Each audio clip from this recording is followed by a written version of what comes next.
Steven Holl is an American architect born on December 9, 1947 in Bremerton, Washington, USA.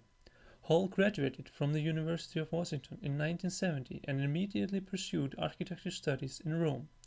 In 1976, Holl attended the AA in London, and after graduation he established his offices Steven Holl Architects in New York.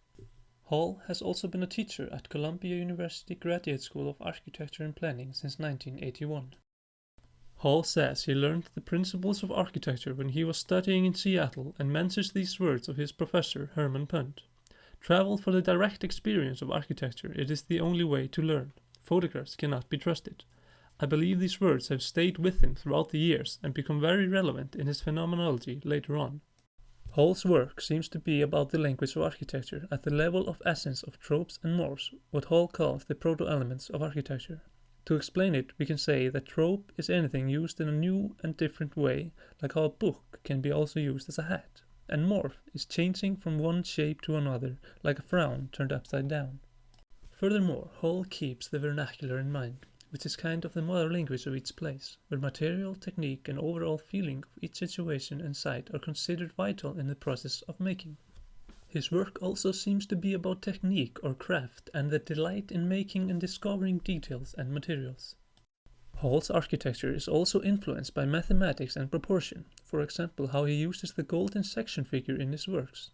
This adherence to geometric rigor satisfies in Holl's mind a spiritual need in architecture that transcends rudimentary function.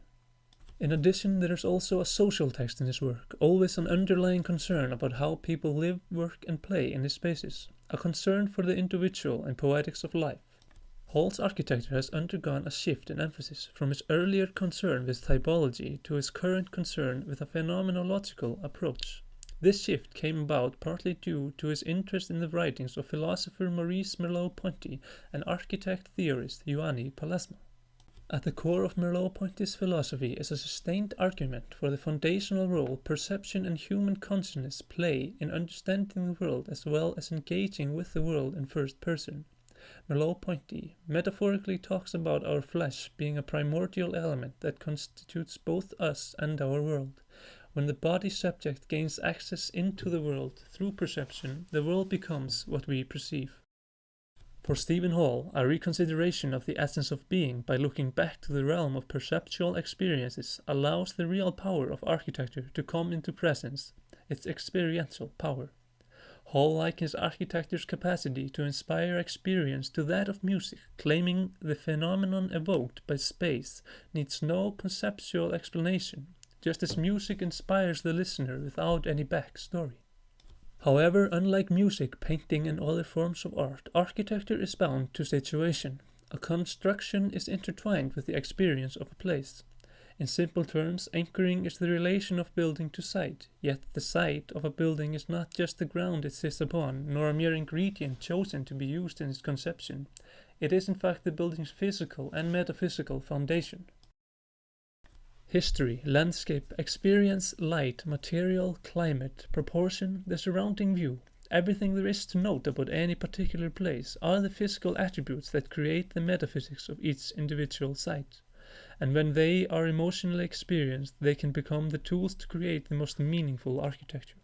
His creation does not so much intrude on a landscape as it serves to explain it.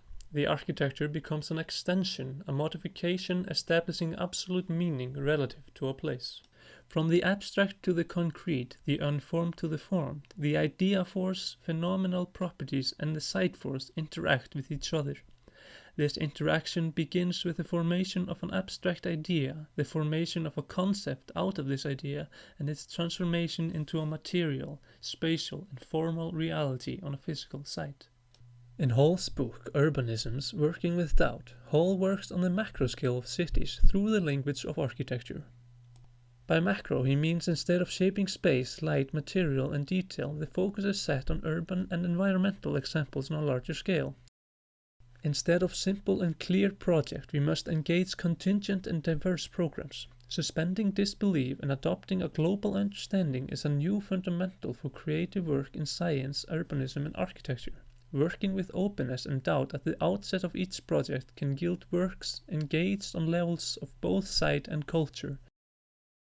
Out of the 11 factors that Holl believes should be fundamental in achieving a successful urban space, I will talk about 6 that I believe Múlar could benefit most from. Urban porosity. Porosity is the inexhaustible law of the life of cities, reappearing everywhere. Pedestrians should be able to change direction in seconds and not be blocked by urban constructions without entry or exit. A need for paths leading to central spaces and the necessity of activating these paths to maintain porosity. This is a big problem in the commercial Múlar area. Even in this small scale, possible entries and exits are blocked by literal walls. Here the implementation of porosity will be essential to the vitality of street life. Spatiality of night. Space is defined by the interrelationship of light, color and atmospheric conditions. A rural spatiality of night requires restoring darkness. With the changing of light conditions, our perception changes. A crowded, dirty, grey intersection by day is an astonishing volume of quiet, glowing light at night. Banalization versus qualitative power. The fact that explosive urban growth yields banalization without architectural quality is no surprise. First-hand observation leads to increase in qualitative power, which in turn leads to more engagement in the community. Enmeshed experience. Our experience of a contemporary city is one of partial views, fragmented and incomplete. Built objects change properties when seen through different views. These partial views show the urban as an assemblage, not as a static singularity.